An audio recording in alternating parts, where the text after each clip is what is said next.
ठीक है। सो यहाँ पे देखोगे आप लोग कि भैया पोटेशियम डाइक्रोमेट, इसको हम लोग क्या बोल देते हैं, K2Cr2 7 को पोटेशियम डाइक्रोमेट, और दूसरे वाले कंपाउंड को हम क्या बोल देते हैं बताइए, KMnO4 को क्या बोलते हैं, पोटेशियम परमैंगनेट।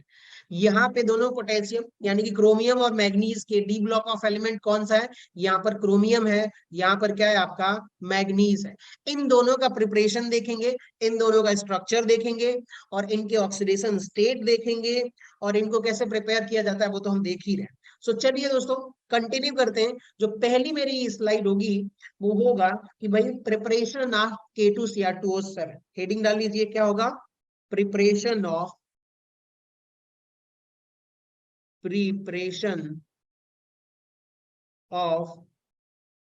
K2Cr2O7। थोड़ी राइटिंग अजीब सी लग रही है लेकिन अब क्या करें, मैनेज करना पड़ेगा। हाँ, यहाँ पे होता क्या दोस्तों, K2Cr2O7 बनाना है ना, तो आपको करना क्या होगा कि आपके पास होता क्या है कि मान लीजिए कि हमने कहीं से डिगिंग किया, और क्रोमियम ऐसा तो यानी कि चलते चलते कहीं रास्ते पे पड़ा है आपने उठा लिया, ऐसा नहीं होता है।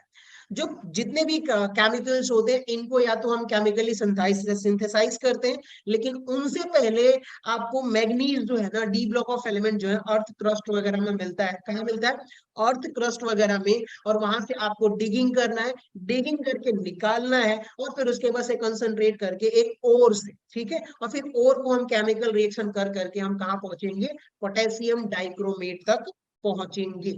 सो चलिए, यहाँ पे जो है ना सिंथेसिस करने के लिए हम एक और यूज करते हैं। और का मतलब कि भैया ऐसा केमिकल मटेरियल जिसमें कि मैग्नीज जो है ना बहुत, या क्रोमियम जो हो, यहाँ पे दो एलिमेंट्स हैं डी ब्लॉक ऑफ मेटल जो है, एक तो क्रोमियम है और दूसरा क्या है मैग्नीज, तो वो बहुत इनरिच हो, ठीक है, कि उसमें मैग्नीज ज्यादा अमाउंट में हो, क्रोमियम भी ज्यादा अमाउंट में। सो हुआ क्या दोस्तों कि हम जो यहाँ पर और यूज करते हैं उसका नाम है क्रोमाइट और, या क्रोमाइट मिनरल बोल सकते हो। उसका जो मॉलिक्यूलर फॉर्मूला होता है, यहाँ पे देखिएगा क्या, क्रोमाइट और बोल सकते हो, चाहे स्लैश करके क्रोमाइट मिनरल, ठीक है। और उसका जो केमिकल फॉर्मूला होता है वो होता है FeCrO4, ठीक है। इसका क्या नाम है, क्रोमाइट, सॉरी सॉरी Cr2O4, ठीक है, नोट करते चलिएगा। हमने क्या करा कि ये जो ओर या मिनरल है ये अर्थ क्रस्ट में मिलेगा, हमने वहां से इसको निकाला, और निकालने के बाद हमने कुछ केमिकल रिएक्शन कराया। क्या केमिकल रिएक्शन कराया, तो वो देखिएगा कि भाई हमने लिया है FeCr2O4, ठीक है, और इसी कंपाउंड में आपने क्या करा भैया 8Na2CO3, किससे करा दिया, मैं केमिकल रिएक्शन बैलेंस नहीं करता हूं, आपको सिर्फ समझाने की कोशिश करता हूं।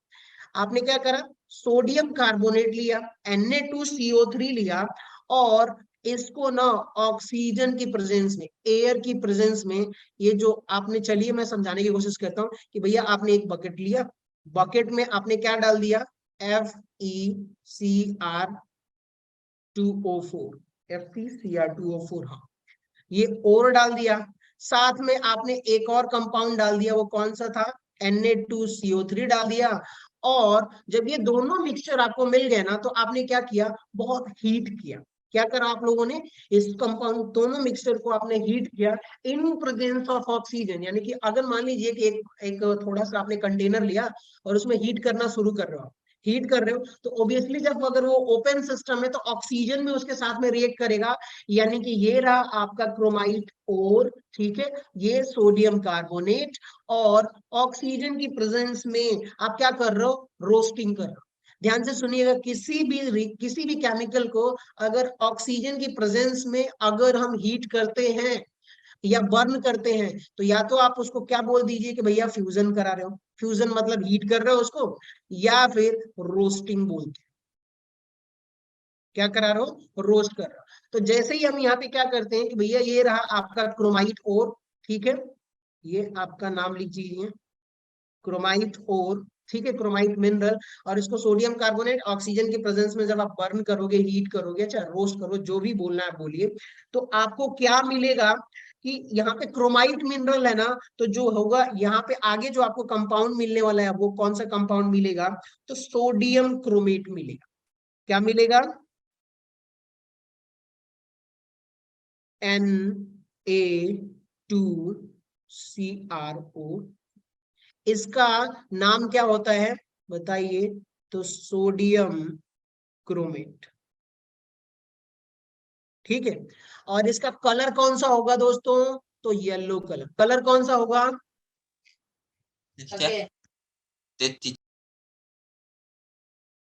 येलो कलर होगा। सोडियम क्रोमेट का कलर कौन सा होगा? Yellow colour.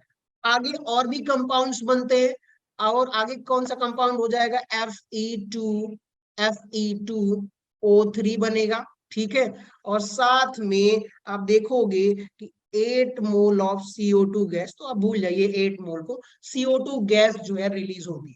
इसको अगर मैं बैलेंस करने की कोशिश करूं तो यहाँ पे हो जाएगा 4, यहाँ पे हो जाएगा 8, यस, और ये रहा आपका 7। तो सोडियम क्रोमेट भी 8 मोल बनेगा, और यहाँ पे Fe2O3 2, और यहाँ पे कार्बन डाइऑक्साइड जो है वो 8 मोल बनेगा। मतलब ये रिएक्शन आपको बैलेंस करनी पड़ेगी। ध्यान से सुनिए, हमने क्या करा? क्रोमाइड और लिया, सोडियम कार्बोनेट को दोनों को मिला करके हीट किया, एटमॉस्फेरिक मान लीजिए कि ऑक्सीजन हमने ले लिया, एयर की प्रेजेंस में हीट करा, तो क्या बनेगा? क्रोमाइड से किस में कन्वर्ट होने वाला है दोस्तों? सोडियम क्रोमेट में। ठीक है, और उसका सोडियम क्रोमेट का कलर कैसा होता है? येलो कलर होता है। और येलो कलर में आपने क्या करा? अब आपको पता चल गया कि भाई येलो कलर हुआ है, इसका मतलब कि सोडियम क्रोमेट तो बन गया है। फिर हमने ये जो मिक्सचर मिला हुआ है, इस मिक्सचर में कितने कंपाउंड्स हैं? पहला कंपाउंड सोडियम क्रोमेट, दूसरा फेरिक ऑक्साइड, तीसरा क्या? CO2 gas. लेकिन ये गैस के फॉर्म में निकल जाएगा, तो हमें इसका कोई चिंता करने की जरूरत नहीं है। अब बताइए कि यहाँ पे चिंता करने की जरूरत किसकी है? तो एक तो आपके पास उसी कंटेनर में सोडियम क्रोमेट भी है, और ये Fe2O3 जो है, इसको हम बोल देते हैं फेरिक ऑक्साइड। क्या ये? Ferric oxide. ये दोनों मिक्सचर तो होंगे, लेकिन होता क्या है दोस्तों कि यहाँ पर ये जो दोनों मिक्सचर है, यहाँ पे मैं समझाने की कोशिश करता हूँ। ये रहा आपका कंटेनर, और इसी कंटेनर में आपके पास क्या है? Na2CrO4 प्लस Fe2O3, ये दोनों है। इसमें आपने क्या करा? H2O डाल दिया। क्या डाल दिया? H2O। और जैसे आप H2O डालोगे ना, तो यहाँ पे आप देखोगे कि जो सोडियम क्रोमेट होता है वो वाटर सॉल्युबल होता है। सोडियम क्रोमेट कैसा होता है? Water soluble. और Fe2O3 जो है ना, आयरन का ऑक्साइड जो है, फेरिक ऑक्साइड, वो इनसॉल्युबल इन वाटर। अब जैसे ही इनसॉल्युबल होगा तो आप यहाँ से फिल्टर कर लोगे, तो आपको क्या मिल जाएगा? Na2CrO4 मिल जाएगा, और उसका कलर कैसा होगा? Yellow colour. और ये Fe2O3 जो है ना, Fe2O3 ये लेफ्ट बिहाइंड, लेफ्ट बिहाइंड, यानी कि ये भाई वहां का वहीं रह जाए। ठीक है, अब बताइए हमने क्या कर लिया है? Na2CrO4 यानी कि सोडियम क्रोमेट हमने बना लिया है। अब हम क्या करते हैं? सोडियम क्रोमेट को एसिड के साथ ट्रीट करेंगे। किसके साथ ट्रीट करेंगे? एसिड के साथ। तो ये रहा आपका, थोड़ा बहुत कलर बदल देते हैं। हाँ, Na2CrO4 को आप किसके साथ ट्रीट करोगे दोस्तों? तो मान लीजिए कि यहाँ पर जो है H+ है, एसिड के साथ आप ट्रीट कर। जैसे ही आप एसिड के साथ ट्रीट करोगे ना, तो यहाँ पे ध्यान से सुनिएगा, होता क्या है, रियलिटी क्या है कि यहाँ पर CrO4 है ना, मोनोमर है। तो ये क्या हो जाएगा? एसिड की प्रेजेंस में ये डाईमेराइज हो जाएगा, 2 यूनिट कनेक्ट हो जाएगा। ठीक, तो यहाँ पे Na2CrO4 से, सोडियम क्रोमेट से किस में बदल जाएगा? ये Na2, एसिड की प्रेजेंस में किस में बदल जाएगा? Na2Cr2O7 में। ये कौन सा मॉलिक्यूल्स हो गया? तो ये हो गया आपका सोडियम डाइक्रोमेट। क्या हो गया ये? एसिड की प्रेजेंस में अगर आप रिएक्शन करवाओगे, चलिए एसिड की जगह मैं क्या लिख देता हूं दोस्तों, चलिए लिख देते हैं। मान लीजिए कि एसिड की जगह ये H2SO4 हमने लिया हुआ है, और ये रिएक्ट करेगा, तो क्या बनाएगा कि सोडियम Na2CrO4 था, अब ये क्या हो गया है, 2 क्रोमियम हो गया, ऑक्सीजन भी मेरा ऑलमोस्ट डबल हो गया है, यानी कि यहाँ पे जो एसिड के प्रेजेंस में क्या हो गया, सोडियम क्रोमेट जो है सोडियम डाइक्रोमेट में बदल गया। इसको हम क्या बोलेंगे, सोडियम डाइक्रोमेट। इतना क्लियर हुआ? Yes sir. चलिए, सोडियम डाइक्रोमेट प्लस साथ में क्या हो जाएगा, Na2SO4 प्लस, और यहां से क्या बनेगा आपका बाई प्रोडक्ट में, ये सारे के सारे बाई प्रोडक्ट्स होंगे, H2O भी बनेगा। हुआ क्या कि हमें बनाना क्या था, प्रिपरेशन क्या था, यहाँ पे देखिएगा K2Cr2O7 प्रेजेंस था, हमें बनाना था, लेकिन हमने क्या बना दिया यहाँ पर, सोडियम डाइक्रोमेट। अब तक मेरा जो सोल्यूशन है भैया वो येलो कलर का येलो कलर ही है। अब ध्यान से सुनिएगा कि हमें बनाना क्या है, पोटेशियम डाइक्रोमेट। क्या है, पोटेशियम डाइक्रोमेट। हमने बनाया क्या, यहाँ पर सोडियम डाइक्रोमेट बनाया है। तो अब हमें क्या करना है कि भैया यहाँ पर KCl के साथ आप हीट कर दीजिए। किसके साथ हीट कर दीजिए, KCl के साथ। तो ये रहा आपका Na2Cr2O7 सोडियम डाइक्रोमेट, और यहाँ पर आप ले लीजिए KCl। KCl के साथ आप हीट करोगे, KCl को आप 2 मोल ले लीजिए, तो 2 मोल यहाँ पे हो जाएगा KCl। होता क्या दोस्तों, ध्यान से सुनिएगा कि जो रिएक्टिविटी सीरीज आप देखोगे ना, तो पोटेशियम की ज्यादा होती है कंपेयर टू सोडियम की। ठीक है, रिएक्टिविटी अगर मेटल की रिएक्टिविटी की बात करोगे तो पोटेशियम की ज्यादा है कंपेयर टू सोडियम। तो यहाँ पे क्या होगा कि मेटल मेटल डिस्प्लेसमेंट रिएक्शन होगी। कौन सी रिएक्शन होगी, मेटल मेटल डिस्प्लेसमेंट रिएक्शन। ये पोटेशियम सोडियम की जगह आ जाएगा और सोडियम पोटेशियम की जगह आ जाएगा। तो यहाँ पे ऐसे भी बोल सकते हो कि metal metal double displacement reaction हो गया है। तो अब होगा क्या, ये सोडियम इसके पास आ जाएगा। रीजन क्या है कि जो पोटेशियम है उसकी रिएक्टिविटी बहुत ज्यादा है। अब होगा क्या कि ये रहा आपका K2Cr2O7, और अब होता क्या है कि जो आपका सोडियम क्रोमेट था उसका कलर येलो था, सोडियम डाइक्रोमेट बना, +2 मोल NaCl बना हुआ है। तो यहाँ पे जो पोटेशियम डाइक्रोमेट है ना दोस्तों, इसका जो कलर होता है वो हो जाता है ऑरेंज कलर। पहला इसका नाम लिख लीजिए, क्या होगा, पोटेशियम डाइक्रोमेट। ठीक है, और इसका कलर कैसा हो जाएगा, ऑरेंज कलर।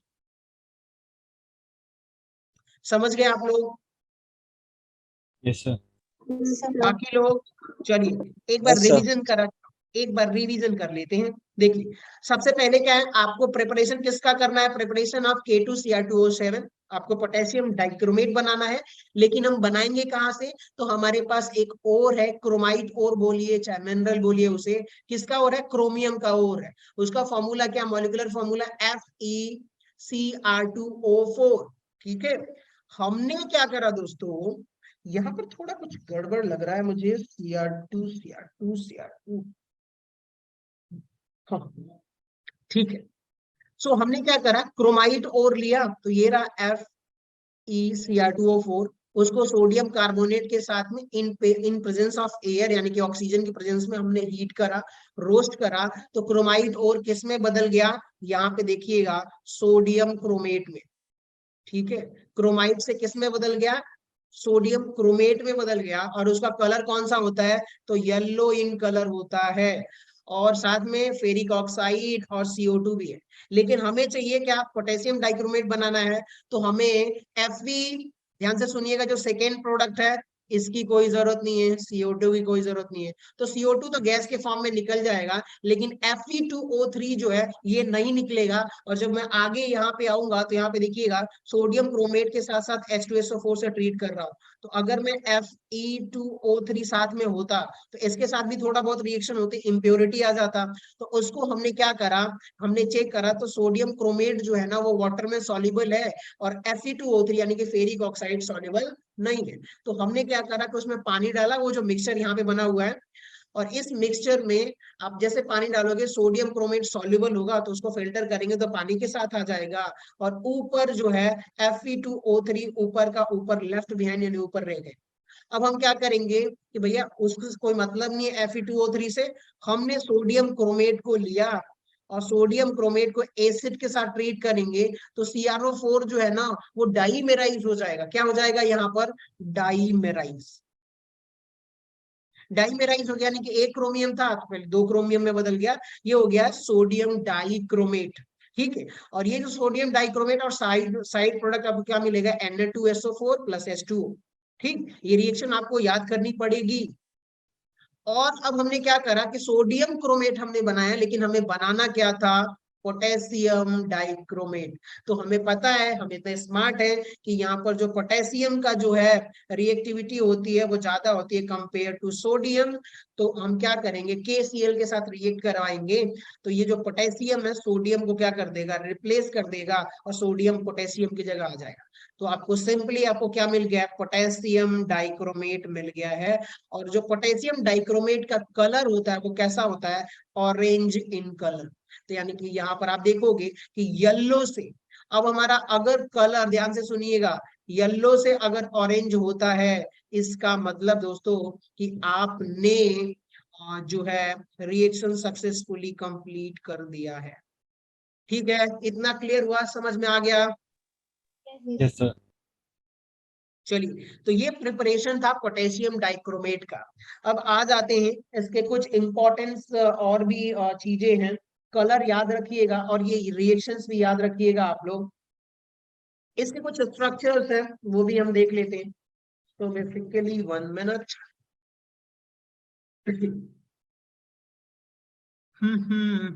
हाँ, यहाँ पे होता क्या है कि हम बात करेंगे क्रोमेट आयन की। Structure of chromate and dichromate ion. ध्यान से सुनिएगा, अगर मैं क्रोमेट आयन की बात करूंगा तो ये रहा CrO4। ठीक है, क्या हो जाएगा? CrO4। सॉरी CrO4, इसको ऐसे बना देते हैं, ज्यादा अच्छा रहेगा।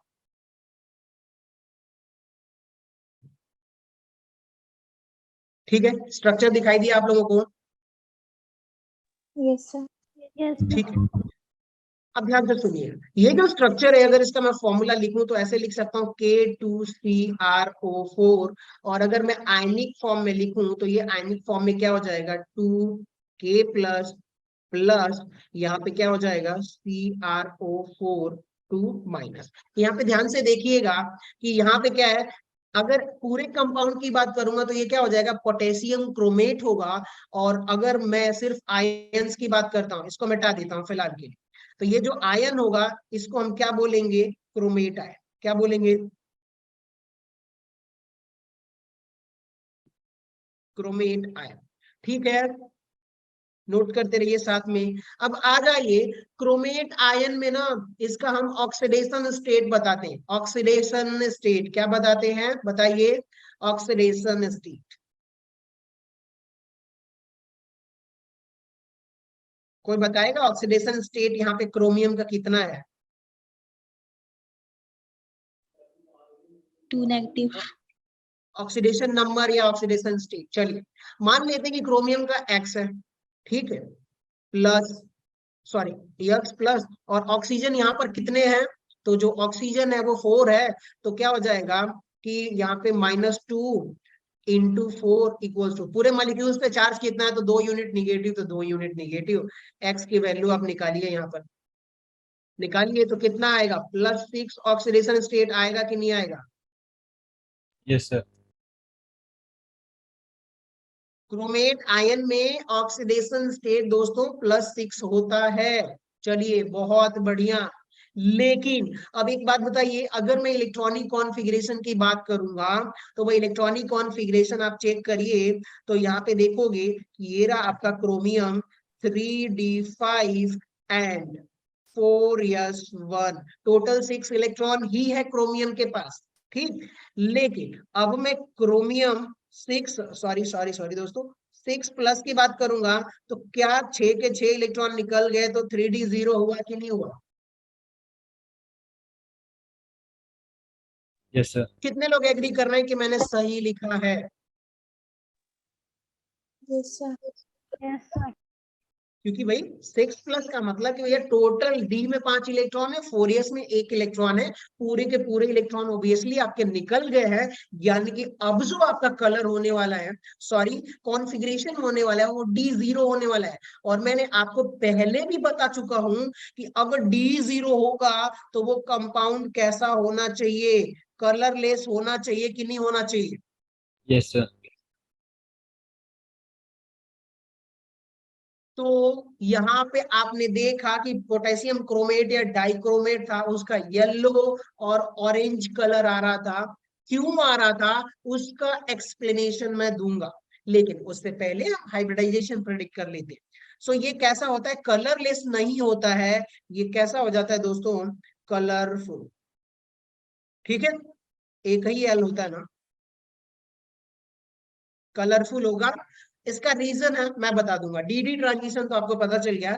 यहाँ पे क्या डीडी ट्रांजिशन पॉसिबल है कि एब्सेंट है? Hello, Absent. Question. सुन, अब बताइए, सुनिए, डी में 0 इलेक्ट्रॉन है तो क्या यहाँ पर डीडी ट्रांजिशन होगा कि नहीं होगा? कितने लोग एग्री कर रहे हैं, No, होगा sir. कि नहीं होगा? चलिए बताइए। No, sir.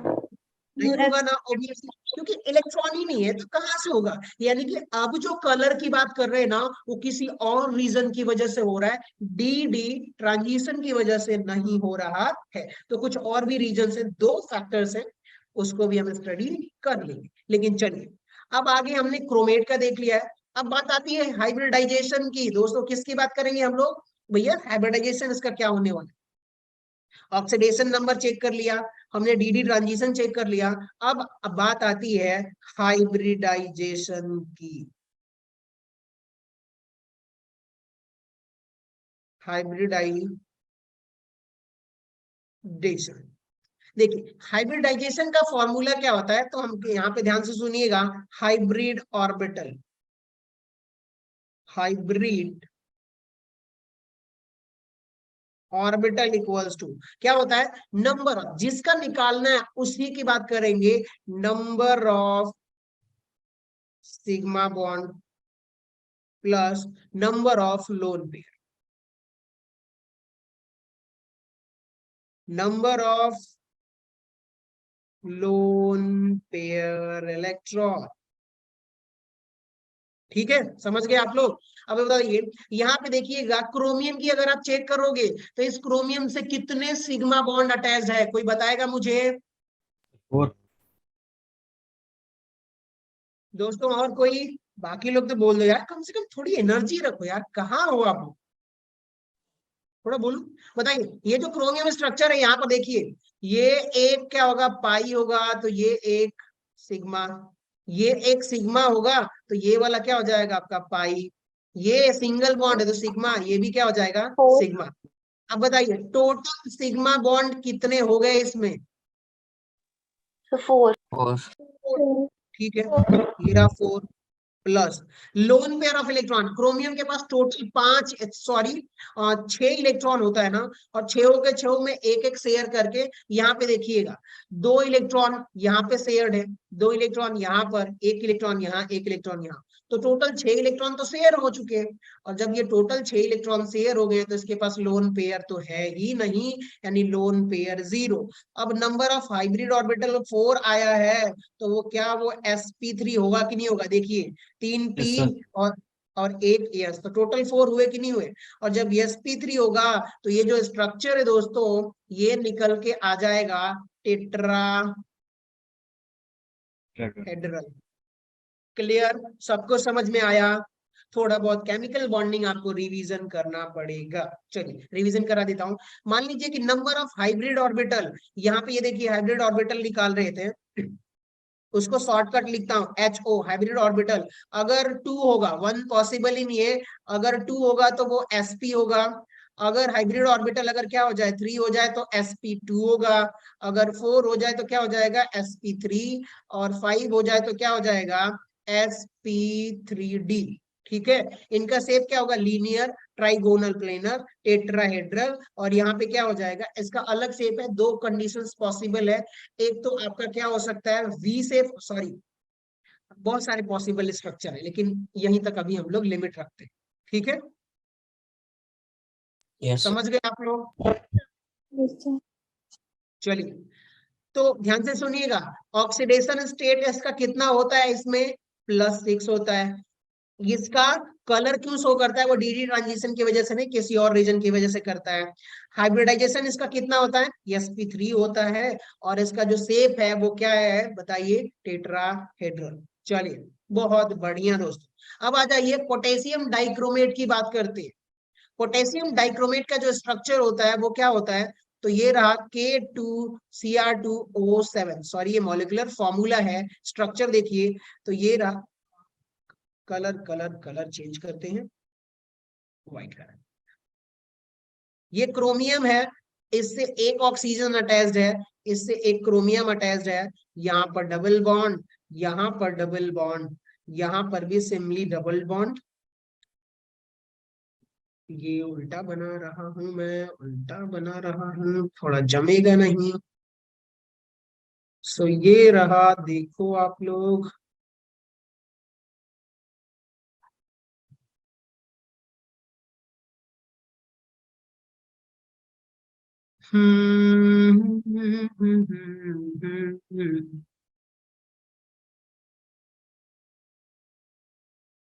ध्यान से सुनिएगा, यहाँ पे अगर मैं K2 को आयनिक फॉर्म में लिखूं तो ये क्या हो जाएगा 2K प्लस प्लस Cr2O7 और यही जो आयन है ना, इसको हम क्या बोल देते हैं, डाइक्रोमेट आयन। क्या बोल देते हैं हम लोग,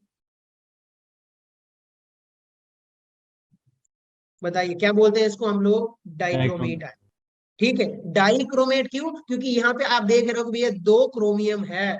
चलिए, पिछली बार में पूछा हुआ था, जब जेईई मेंस के क्वेश्चन करेंगे तो अच्छे से समझते रहे, उसमें कोई दिक्कत है नहीं, हमें कोई वो नहीं होने वाला। अब एक बार काम करिए, इसको ना सेम टू सेम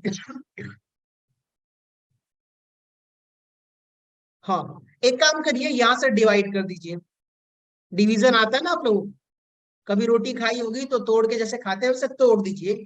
अब बताइए, ये जो क्रोमियम है ये भी sp3 है, टेट्राहेड्रल होगा, ये भी क्या होगा आपका, ये sp3 है, क्योंकि 4 सिग्मा बॉन्ड ही अटैच्ड है, तो वो भी sp3 होगा। तो यानी ये क्रोमियम जो है टेट्राहेड्रल होगा, तो दूसरा वाला क्रोमियम भी क्या होगा, टेट्राहेड्रल होगा। यहाँ पे अगर कोई बोलेगा कि क्रोमियम और ऑक्सीजन से कितने बॉन्ड है, तो भैया वो बॉन्ड बताना पड़ेगा, ऑक्सीडेशन स्टेट आप बता ही सकते हो। यहाँ पर ऑक्सीडेशन स्टेट जो होगा ना वो कितना हो जाएगा, तो वो हो जाएगा +6, और यहाँ पर भी कितना हो सकता है, +6। समझ में आ गया? Yes, sir. Yes, क्योंकि sir. आप निकालोगे, निकालोगे तो कैसे निकालोगे, देखिए मान लीजिए एक क्रोमियम का x माना है, तो 2 क्रोमियम है तो कितना हो जाएगा 2x प्लस टोटल ऑक्सीजन कितना है, तो 1 2 3 4 5 6 7, 7 ऑक्सीजन है, तो यानी कि 7 इंटू -2, क्योंकि एक ऑक्सीजन का -2, और इस पे चार्ज कितना है, तो 1 यूनिट ये निगेटिव 1 यूनिट ये निगेटिव, तो 2 यूनिट निगेटिव चार्ज है, इक्वल्स टू -2। अब आप देखोगे तो 2x इक्वल्स टू ये 14 हो जाएगा, -14 उधर जाएगा +14, और -2 तो ये हो जाएगा कितना, 12। ठीक है, और यहाँ से जो x की वैल्यू निकल के आएगी वो कितना आएगा, +6। यानी कि ये क्रोमियम किस फॉर्म में एग्जिस्ट कर रहा है भैया, +6 में, और ये भी किस में कर रहा है, +6 में। तो सब कुछ सेम है, जो प्रॉपर्टी यहाँ पे आप देख रहे हो ना क्रोमेट आयन की, सेम प्रॉपर्टी डाइक्रोमेट में भी है, यानी कि ऑक्सीडेशन स्टेट सेम है, स्ट्रक्चर यानी कि दोनों क्रोमियम का टेट्राहेड्रल स्ट्रक्चर है, हाइब्रिडाइजेशन भी sp3 होगा ही होगा। और यहाँ पे भी आप देखोगे कि +6 होने की वजह से dd ट्रांजिशन है ही नहीं, तो वो कलरलेस होना चाहिए, लेकिन ये ऑरेंज कलर का होता है। तो क्यों होता है, आ जाइए हम लोग कलर के बारे में भी थोड़ा बहुत देख लेते हैं। चलिए, सो यहाँ पे आप लोग देखिएगा कि हमने क्रोमेट या डाइक्रोमेट की दोनों के केस में बात करूंगा, तो यहाँ पे कहानी क्या हो रही है कि ये आपका जो स्ट्रक्चर है क्रोमियम, और यहाँ पे है आपका ऑक्सीजन CrO, ये रहा आपका CrO, और ये रहा O-, एक बात बताइए आप लोग, क्या ऑक्सीजन के पास लोन पेयर ऑफ इलेक्ट्रॉन होता है कि नहीं? सुन रहे हो आप लोग? चलिए चलिए थोड़ा Yes. बहुत बोलो यार, एक्टिव रहो। Yes, sir. ठीक है, इसके पास भी लोन पेयर ऑफ इलेक्ट्रॉन है, लेकिन चलिए हम लोग यहीं से काम निपटा देंगे। अब ध्यान से सुनिएगा, एक यूनिट नेगेटिव चार्ज होने की वजह से लोन पेयर ऑफ इलेक्ट्रॉन तो रहने वाला ही है। और क्या मैं ये जो लोन पेयर ऑफ इलेक्ट्रॉन है, एक लोन पेयर इलेक्ट्रॉन की बात कर रहा हूं दोस्तों, ये एक लोन पेयर इलेक्ट्रॉन को मैं ऐसे दिखा देता हूँ कि ऑर्बिटल के फॉर्म में है और इसके पास नेगेटिव चार्ज है। एक बात बताइए, क्रोमियम का आपने ऑक्सीडेशन स्टेट देखा था, तो क्या मैं क्रोमियम का ऑक्सीडेशन स्टेट इसमें क्रोमियम 6+ है कि नहीं? Yes, sir. और यहाँ पे देखोगे कि D0 है, हाईली हाईली इलेक्ट्रोपॉजिटिव। कैसा है ये? Highly electropositive, highly electro positive. ठीक है, हाईली इलेक्ट्रो पॉजिटिव इसलिए क्योंकि 6 यूनिट इस पे पॉजिटिव चार्ज है, यानी कि इसके पास। और दूसरी बात आप इसको यह भी लिख सकते हो कि इलेक्ट्रॉन डेफिशिएंट।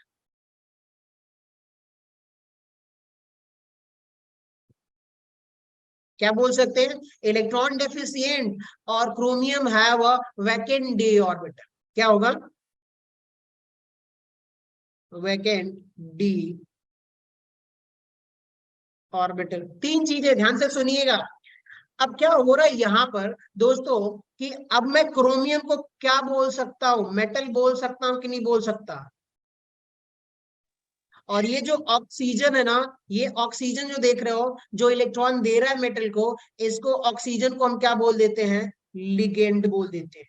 आपने थोड़ा बहुत अगर कोऑर्डिनेशन केमिस्ट्री पढ़ा हो तो इसको हम क्या बोलेंगे? लिगेंड। और दूसरे वाले को क्या बोलेंगे हम लोग? मेटल। ठीक है, कौन है यार ये क्लास?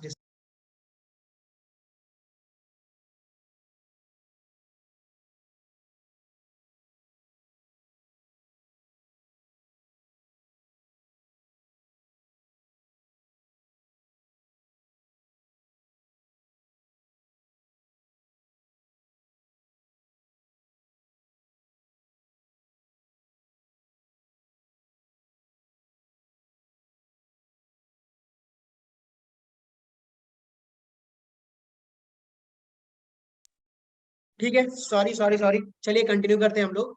यहाँ पे ध्यान से सुनिएगा। अब एक बात बताइए कि यहाँ पर क्रोमियम जो है +6 ऑक्सीडेशन स्टेट में हाईली पॉजिटिव है। इसका मतलब कि अगर इसमें जितना ज्यादा 6 यूनिट पॉजिटिव चार्ज है, इसका मतलब क्या हुआ कि अगर इसको कहीं भी मान लो कि इलेक्ट्रॉन दिख जाए, क्या इसको खींच लेगा कि नहीं खींच लेगा? Yes, sir. Yes, sir. समझ रहे हो? ये हाईली इलेक्ट्रॉन डेफिशिएंट है। और खींचने का एक और रीजन है दोस्तों यहाँ पर कि भाई साहब इसके पास वैकेंट डी ऑर्बिटल है, जगह भी खाली है, और इतना मतलब बहुत गुस्से में कि भाई इलेक्ट्रॉन कहीं भी दिख जाए मैं खींच लूंगा। हुआ क्या सीन यहाँ पर कि भैया ये जो ऑक्सीजन है इसको हम क्या बोल देते हैं? लिगेंड। क्या बोल देते हैं? कोऑर्डिनेशन में और क्लियर हो जाएगा। और यहाँ पर क्रोमियम क्या है आपका? मेटल। चलिए यहाँ पर गोला करता हूं। किस्मत देखो क्रोमियम का कि ऑक्सीजन के पास क्या है? बताइए आप लोग। Lone pair of electron. क्या है? Lone pair of Lone electron. pair. Lone pair of electron है। और ऊपर से क्रोमियम का अगर आप देखोगे तो क्या है? 3d0। चलिए मैं इसका बना देता हूं। 1 2 3 4 5 सारे के सारे एम्प्टी है, वैकेंट है। हुआ क्या कि अब ऑक्सीजन से सॉरी क्रोमियम से मोर इलेक्ट्रोनेगेटिव एलिमेंट अटैच है, उसके पास ऑर्बिटल सॉरी उसके पास लोन पेयर ऑफ इलेक्ट्रॉन भी है।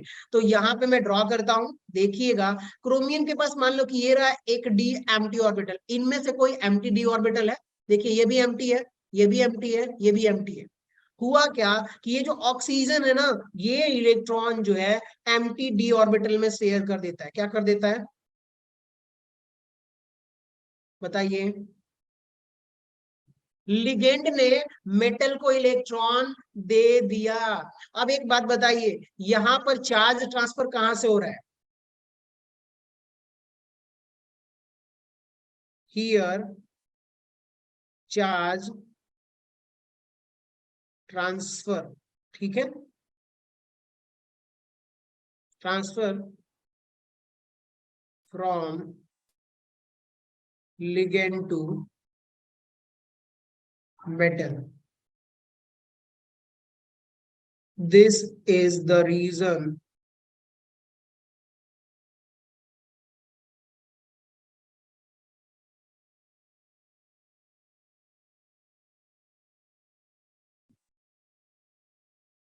समझ में आ गया? हुआ क्या कि यहाँ पर जो ऑक्सीजन था ना, इसके पास एक तो रीजन क्या होना चाहिए कि भैया मेटल के पास इसने इलेक्ट्रॉन, लिगेंड ने मेटल को चार्ज दे दिया, और चार्ज देने का मतलब कि जब चार्ज ट्रांसफर हुआ उसकी वजह से ये कंपाउंड कलर शो कर रहा है। तो अब तक आपके पास एक रीजन था कि भैया कलर किसकी वजह से शो करेगा? डी डी ट्रांजिशन, ठीक है, डी डी ट्रांजिशन। अब दूसरा रीजन भी आप नोट कर लीजिए कि यहाँ पर क्या हो रहा है, लिगेंड से चार्ज कहाँ जा रहा है? मेटल की तरफ। तो इसको आप क्या बोल सकते हो कि भैया इसको शॉर्टकट में लिगेंड को मैं एल से रिप्रेजेंट करता हूँ। किससे रिप्रेजेंट करता हूँ? एल से। तो ये रहा L2M, L2M चार्ज मास,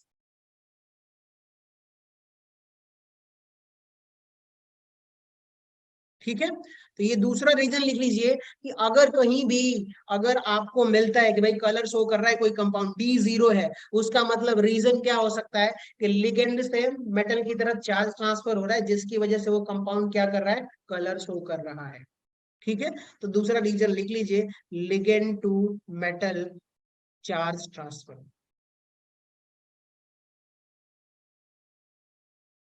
या इसको शॉर्टकट में क्या लिख सकते हैं, देखिएगा यहाँ पर LMCT, ठीक है। क्लियर हुआ? Yes, sir. Yes, sir. Yes, sir. चलिए, सो उम्मीद करता हूँ ये समझ में आया होगा। अब धीरे धीरे अब ध्यान से सुनिएगा, डाइक्रोमेट में भी सेम कहानी है कि लिगेंड टू, अब ध्यान से सुनिएगा।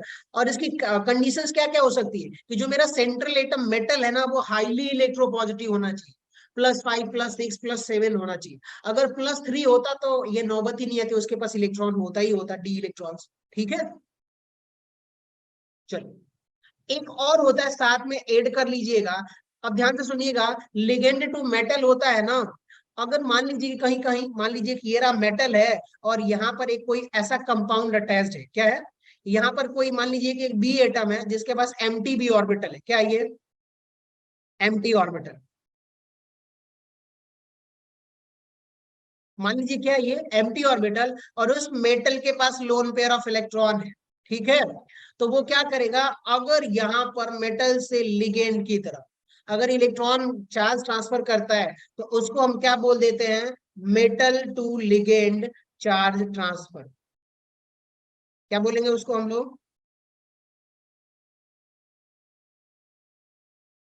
Metal to ligand charge transfer. और ये भी कलर शो करने का एक रीजन होता है। तो उसके लिए कंडीशन क्या होनी चाहिए, जो भाई आपका लिगेंड है उसके पास एम्प्टी ऑर्बिटल होना चाहिए, ताकि मेटल जो है डी डी इलेक्ट्रॉन जो है उस लिगेंड में चले जाए।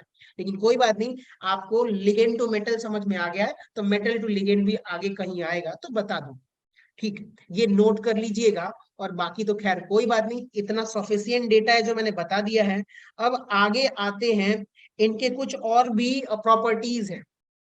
तो आप लोगों के लिए होमवर्क है, करोगे ना आप सभी लोग? Yes, sir. Yes, sir. Yes, sir. Homework में आप लोग देखिएगा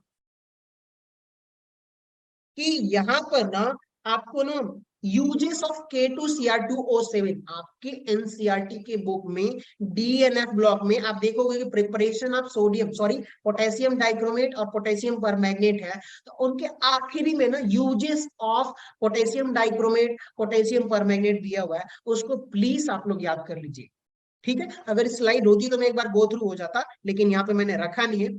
सो बेसिकली अब आगे बढ़ते हैं अपना प्रिपरेशन ऑफ पोटेशियम पर मैग्नेट। किसकी बात करेंगे हम लोग? प्रिपरेशन ऑफ पोटेशियम पर मैग्नेट। एक प्रॉपर्टी में भूल रहा हूँ, बाकी तो सब बता दिया ना मैंने।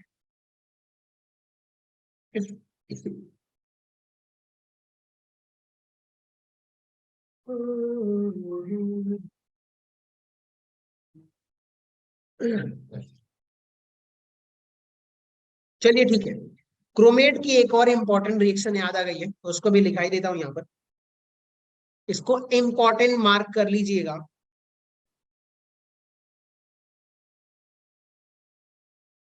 इंपॉर्टेंट रिएक्शन ये है ना कि जैसे मान लीजिए कि आपके पास क्रोमेट आयन है, क्या है? CrO4 2 माइनस, ये क्या है? क्रोमेट आयन है। और इस क्रोमेट आयन को अगर आप एसिडिक मीडियम में ट्रीट करते हो, किसमें? H+, एसिडिक मीडियम में अगर आप ट्रीट करोगे तो ये जो है ना, ध्यान से सुनिएगा, ये डाईमेराइज हो जाएगा। क्या हो जाएगा? डाईमेराइज हो जाएगा। क्रोमेट से क्रोमेट से क्रोमेट से ये डाइक्रोमेट में बदल जाएगा। कहां चला जाएगा? क्रोमेट आयन से ये डाइक्रोमेट आयन में बदल जाएगा, और उसका स्ट्रक्चर क्या हो जाएगा? Cr2O7 2 minus. क्लियर हुआ? और साथ में वाटर आपका रिड्यूस होने वाला, वाटर बाई प्रोडक्ट निकलने वाला है। कहाँ जा रहा है ये दोस्तों? क्रोमेट से कहाँ जा रहा है? डाइक्रोमेट में। और क्रोमेट का आपको पता था कि कलर कैसा था? येलो। और एसिड में जैसे ही डालोगे तो ये कलर इसका कैसा हो जाएगा? ऑरेंज, क्योंकि डाइक्रोमेट का कलर क्या था? ऑरेंज था। यानी कि ये एसिडिक मीडियम में रखने पर ये हो रहा है,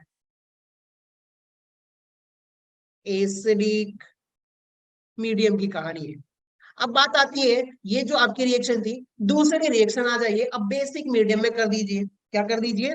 बेसिक मीडियम में। तो जब आप बेसिक मीडियम में इसी को रखोगे तो मान लीजिए कि ये रहा Cr2O7 2 माइनस, ठीक है। और इसको आप OH की प्रेजेंस में, क्या है? OH minus. OH माइनस यहाँ पे आप क्या रख सकते हो एसिड की जगह? H2SO4। और यहाँ पे OH है तो यहाँ पे क्या रख सकते हो? NaOH, या फिर आप क्या रख सकते हो? KOH। ठीक है, बेसिक मीडियम में आप ट्रीट कर रहे हो, किसमें कर रहे हो आप लोग? बेसिक मीडियम में। जब बेसिक मीडियम में करोगे ना, ध्यान से सुनिएगा, एसिड मीडियम में CrO4 2 माइनस से कहा जम करके जा रहा है? डाइमेराइज हो रहा है, यानी कि डाइक्रोमेट बना रहा है। और यहाँ पे डाइक्रोमेट को जब बेसिक मीडियम में ट्रीट करेंगे तो वो क्रोमेट में बदल जाएगा। किस में बदल जाएगा वो? क्रोमेट में। और वो हो जाएगा CrO4 2 माइनस। ठीक है, इतना क्लियर हुआ? Yes, sir. दो इंपॉर्टेंट कि भाई क्रोमेट को अगर एसिड में ट्रीट करोगे तो वो डाइक्रोमेट में बदलेगा, और कलर कहां से जाने वाला है? येलो से ऑरेंज। डाइक्रोमेट को अगर बेसिक में ट्रीट करोगे तो वो वापस रिवर्स हो जाएगा। कहां चला जाएगा वो? ऑरेंज कलर से येलो कलर में। डन? क्लियर हुआ? Yes, sir. चलिए, बहुत बढ़िया। ये थोड़ा मैं भूल रहा था, सो ये कंप्लीट हो गया। याद करते रहिएगा, ये रिएक्शन इंपॉर्टेंट। अब बात आती है कि भाई हेडिंग डालिए आप लोग, हेडिंग ना डाल के 1 मिनट रेस कर लो, ज्यादा अच्छा है।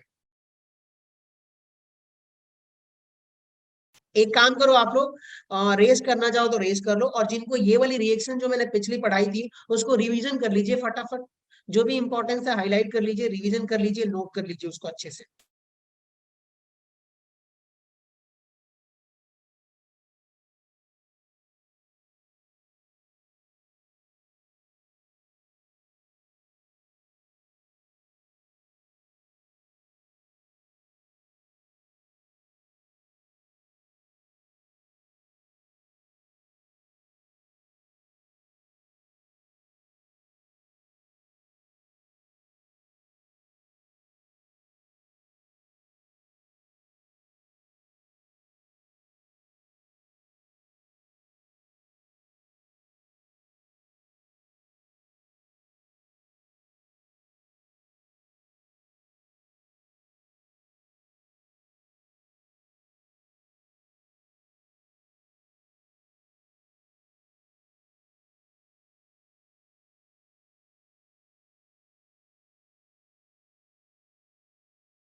हो गया?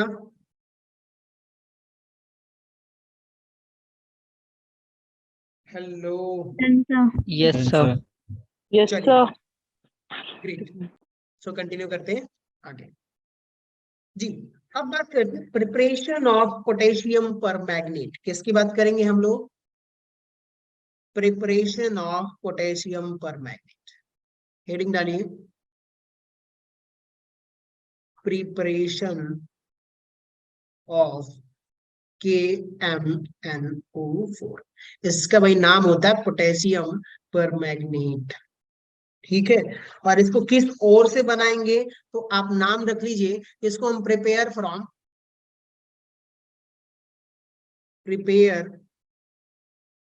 फ्रॉम MnO2, ठीक है। कुछ नहीं करना, चलिए आ जाइए अब शुरू करते हैं। कहानी ये है दोस्तों कि हम पोटेशियम परमैंगनेट को मैग्नीज ऑक्साइड से बनाएंगे। ये इसका नाम क्या है? Manganese oxide. मैग्नीज ऑक्साइड, ठीक है। हुआ क्या कि आपके पास आपने क्या करा, मैग्नीज ऑक्साइड लिया। ये नहीं यार, क्या हो रहा है ये? आपने लिया है मैग्नीज ऑक्साइड MnO2 और साथ में आपने बेसिक मीडियम लिया हुआ। क्या लिया हुआ है? Basic medium KOH। और इन प्रेजेंस ऑफ ऑक्सीजन के साथ आप हीट कर रहे हो। क्या कर रहे हो? फ्यूज कर रहे हो। आप फ्यूजन या रोस्टिंग बोल सकते हो,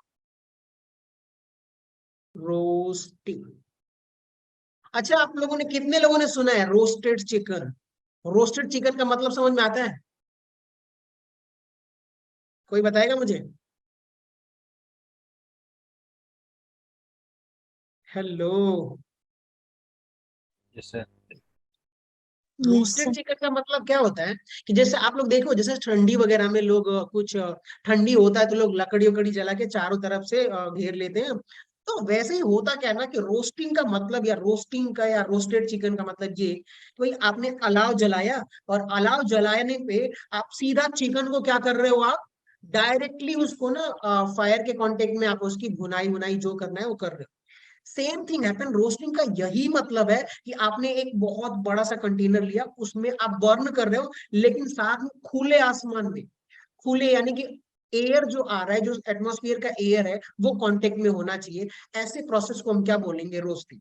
तो हमने क्या करा कि भैया ये मैग्नीज ऑक्साइड है। MnO2 क्या है आपका? Manganese oxide. और साथ में आपने क्या लिया? KOH, पोटेशियम हाइड्रोक्साइड लिया हुआ है। और ऑक्सीजन तो अपने आप आ जाएगा क्योंकि एटमॉस्फेयर, ओपन ओपन एटमॉस्फेयर में रिएक्शन हो रही है। तो अब इसमें जो रिएक्शन होगी ना, तो जो आपको प्रोडक्ट मिलने वाला है वो पोटेशियम मैग्नेट मिलने वाला है। ये थोड़ा इंपॉर्टेंट है।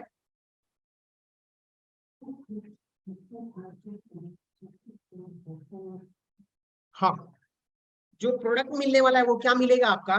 पोटेशियम मैग्नेट मिलेगा। और वो क्या होगा देखिएगा, K2MnO4 प्लस H2O, ठीक है। यहाँ पे इसको हम क्या बोलेंगे? Manganese oxide. उसको KOH यानी पोटेशियम हाइड्रोक्साइड के साथ हीट करोगे, बर्न करोगे या रोस्टिंग करोगे, जो आपको सूझ अच्छा लगे।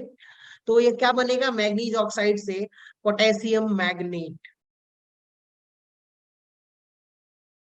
पोटेशियम मैग्नेट, ठीक है। और साथ में पानी बनेगा। हो क्या रहा है इसका कलर वगैरह? हाँ, इसका जो कलर होगा वो कौन सा कलर हो जाएगा दोस्तों? तो ग्रीन कलर। पोटेशियम मैग्नेट का कलर क्या आने वाला है? तो ग्रीन कलर। कैसा होगा? Green colour. फिर हमने क्या करा कि पोटेशियम मैग्नेट को लिया, पर मैग्नेट नहीं है, याद रखिएगा, पोटेशियम मैग्नेट है। इसका स्ट्रक्चर मैं यहां पर बना देता हूं, K2MnO4 स्ट्रक्चर आप लोग देखिएगा। ये रहा Mn, यहां पर आप देखोगे कि ये double bond oxygen, manganese double bond oxygen, यहाँ पर O माइनस, यहाँ पर K प्लस, और यहाँ पर क्या हो जाएगा O माइनस, यहाँ पर K प्लस। स्ट्रक्चर लिख लीजिएगा, यहाँ पर 2 यूनिट निगेटिव चार्ज है, इसको साथ में अगर मैं आयोनाइज करके लिखूं तो क्या लिख सकता हूँ 2K प्लस प्लस, यहाँ पर लिख सकता हूँ MnO4 2 माइनस। ये जो आयन है ना MnO4 2 माइनस, इसको हम लोग मैग्नेट आयन बोल सकते हैं। क्या बोल सकते हैं? Manganate ion. ठीक है, अब हुआ क्या, तो ये हो गया आपका पोटेशियम मैग्नेट। अब होता क्या है कि हमने पोटेशियम मैग्नेट ग्रीन कलर का जो कंपाउंड था, याद रखिएगा, कलर याद रखना बहुत ज्यादा इंपॉर्टेंट है, कलर इंपॉर्टेंट है, नोट कर लीजिएगा इसको। हुआ क्या, हमने लिया K2, इस कलर से तो नहीं काम चलने वाला, कुछ और ले लेते हैं। हाँ, K2MnO4 को आप क्या कर रहे हो, एसिड के साथ ट्रीट कर रहे हो। किसके साथ? H2SO4 के साथ ट्रीट कर रहे हो। हमने लिया पोटेशियम मैग्नेट लिया और एसिड के साथ रिएक्शन करा। यहाँ पे देखिएगा इसका जो कलर है वो सॉरी ग्रीन कलर है, और एसिड जैसे ही डालोगे ना तो उसका कलर बदलने लगेगा। कलर बदलेगा तो ये जो मैग्नेट है पोटेशियम मैग्नेट, वो बदल जाएगा KMnO4 में। ये जो कंपाउंड है इसको हम क्या बोल देते हैं? पोटेशियम पर मैग्नेट।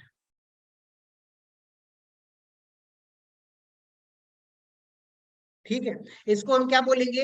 KMnO4। ध्यान से सुनिएगा, K2MnO4 था और ये किस में बदल गया? एसिडिक मीडियम में पोटेशियम पर मैग्नेट। यहाँ पे देखिएगा इसका ग्रीन कलर था और ये ग्रीन कलर बदल करके एसिड मीडियम में जैसे आएगा बदल जाएगा KMnO4 में, और उसका साथ में कलर भी बदल जाएगा। वो कलर क्या हो जाएगा? Purple colour. कैसा हो जाएगा? Purple colour. ठीक है, इतना क्लियर हुआ? Yes, sir. Yes, sir. चलिए अब मैं बताता हूँ, एक बार रिवीजन करते हैं। हमने क्या लिया दोस्तों? मैग्नीज ऑक्साइड लिया और KOH यानी कि बेस लिया, और उसको ऑक्सीजन की प्रेजेंस में हीट कर रहे। हीट करने के बाद आपको बनेगा क्या? K2MnO4, यानी कि ये पोटेशियम मैग्नेट है, उसका स्ट्रक्चर मैंने बना दिया, ये रहा पोटेशियम मैग्नेट का स्ट्रक्चर। ठीक है, उसके बाद से पोटेशियम मैग्नेट को हमने क्या करा? ग्रीन कलर का सॉल्यूशन था, उसको हमने हीट करा, सॉरी हीट मान लीजिए हीट भी करोगे यहाँ पे थोड़ा बहुत, और हमने एसिड के साथ ट्रीट करा हुआ है उसको, तो वो पोटेशियम मैग्नेट जो है किसमें बदल गया दोस्तों? पोटेशियम पर मैग्नेट में बदल गया है, और उसका स्ट्रक्चर और उसका कलर क्या होगा? Purple colour. इसका स्ट्रक्चर मैं आप लोगों के सामने बना देता हूं, दोनों में फर्क क्या है वो देखिएगा। तो ये रहा आपका मैग्नीज एटम, और यहाँ पर ऑक्सीजन, यहाँ पर ऑक्सीजन, यहाँ पर भी क्या हो जाएगा? डबल बॉन्ड ऑक्सीजन, और यहाँ पर O माइनस, और यहाँ पर क्या हो जाएगा? K plus. ये कौन सा आयन है? पर मैग्नेट आयन।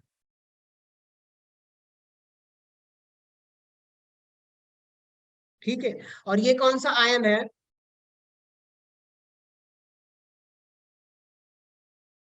Manganate ion. यहाँ पे थोड़ा बहुत स्पेलिंग वगैरह देख लेना। दोनों आयन में फर्क क्या है दोस्तों? कि सिर्फ इनका ऑक्सीडेशन स्टेट का फर्क है। चलिए आ जाइए, अब हम बात करते हैं सिंथेसिस। समझ में आ गया होगा कि मैग्नीज ऑक्साइड को हम बेस के साथ ट्रीट करेंगे तो, और ऑक्सीजन की प्रेजेंस में रोस्ट करेंगे तो पोटेशियम मैग्नेट बनेगा, और पोटेशियम मैग्नेट का कलर जो होगा वो ग्रीन कलर होगा। और फिर आप उसे वापस एसिड के साथ ट्रीट करोगे, रिएक्शन करवाओगे, तो पोटेशियम पर मैग्नेट बनेगा जिसका कलर ग्रीन से पर्पल होगा। अगर पर्पल कलर कन्वर्ट हो रहा है, चेंज हो रहा है सॉल्यूशन पर्पल कलर में, यानी कि आपका पोटेशियम परमैग्नेट फॉर्म कर गया है। चलिए, अब हमने यहाँ पे स्ट्रक्चर भी देख लिया है कि भैया यहाँ पे मैग्नेट और परमैग्नेट का ज्यादा खासा असर क्या होने वाला है। स्ट्रक्चर देख लीजिएगा कि ये रहा आपका मैग्नेट आयन O O, यहाँ पर ऑक्सीजन माइनस, ये O माइनस, ये मैग्नेट आयन है। और पर मैग्नेट आयन आप देखोगे तो ये हो गया Mn double bond oxygen, double bond oxygen, और यहाँ पे ऑक्सीजन डबल बॉन्ड, और यहाँ पे O माइनस। एक बात बताइए, आप लोगों से पूछता हूँ, ये रहा पर मैग्नेट आयन, ऑक्सीडेशन स्टेट कोई बताएगा कितना आएगा?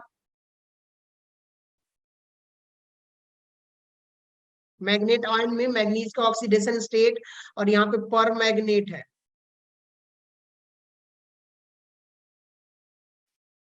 ऑक्सीडेशन स्टेट बताइए इन दोनों में।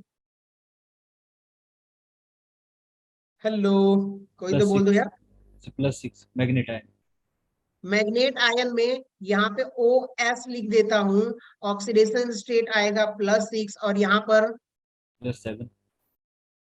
यहाँ पर आप देखोगे ऑक्सीडेशन स्टेट जो है वो +7 है। चलिए आ जाइए। अब यहाँ पे आप देखोगे कि यहाँ पर जो कलर था वो आपका कलर ग्रीन था, यहाँ पे जो कलर था वो कैसा था? पर्पल। Purple colour. ठीक, ग्रीन से कहां चला गया पर्पल? सिर्फ एक इलेक्ट्रॉन के बदलने की वजह से ऑक्सीडेशन स्टेट। मान लीजिए +6 है, वो कहां चला गया? +7 में। तो वहां पर आप देखोगे कि ऑब्वियसली कलर बदल गया है, ग्रीन से पर्पल कलर हो गया है। चलिए, इलेक्ट्रॉनिक कॉन्फ़िगरेशन मैग्नीज का मैं बताता हूं, आप लोग बताइएगा कि भाई यहाँ पर देखिएगा मैग्नीज जो है, मैग्नीज का क्या होता है? 3d5 4s2। अब यहाँ पे मैग्नीज जो है +6 में है, 6+ में है। इसका मतलब क्या हुआ कि 6 इलेक्ट्रॉन निकाल दीजिए, टोटल 7 इलेक्ट्रॉन है, तो यहाँ पे 3d1 है। समझ में आ गया? अब बताइए, सेम यहाँ पर भी अगर मैग्नीज है +7 है तो टोटल इलेक्ट्रॉन निकल जाएगा Mn7+। तो क्या यहाँ पर 3d0 होगा कि नहीं होगा? Yes sir. कितने लोग Yes. एग्री कर रहे हैं? बाकी लोग कोई बोलेगा नहीं क्या? अरे थोड़ा तो यस बोल दो सर। यार। Yes, sir. एक बार बताइए। Yes, sir. अब यहाँ पे बताइए, यहाँ पे जो ग्रीन कलर आ रहा है वो आएगा ड्यू टू dd ट्रांजिशन।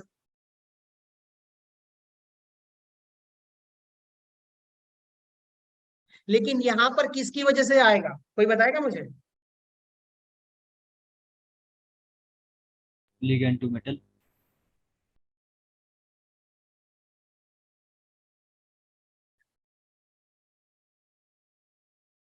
समझ गए आप लोग? Yes, क्या sir. बोला था? Yes sir. हाईली इलेक्ट्रोपॉजिटिव होना चाहिए, +7 है, और वहां पे ऑक्सीजन के पास लोन पेयर होना चाहिए, तो इसके एम्प्टी ऑर्बिटल में इलेक्ट्रॉन दे देगा, यानी लिगेंड सब मेटल में चार्ज ट्रांसफर हो रहा है, इसकी वजह से ये पर्पल शो करता है। और यहाँ पे D1 इलेक्ट्रॉन है तो वो dd ट्रांजिशन तो शो कर ही रहा है। क्लियर हुआ? Yes sir. Yes, sir. चलिए, बहुत बढ़िया। सो यहाँ पर एक चीज और लिख लीजिए, एक प्रॉपर्टीज है जो मैं बताना चाहता हूँ। वो रिएक्शन पीछे वाली आप लोगों को याद करना ही पड़ेगा, अच्छे से समझ समझ के, कलर ज्यादा याद रखना इंपॉर्टेंट है। सो यहाँ पे आप लोग लिख सकते हो KMnO4। हाँ, लिख लीजिए KMnO4 are act as strong oxidizing agent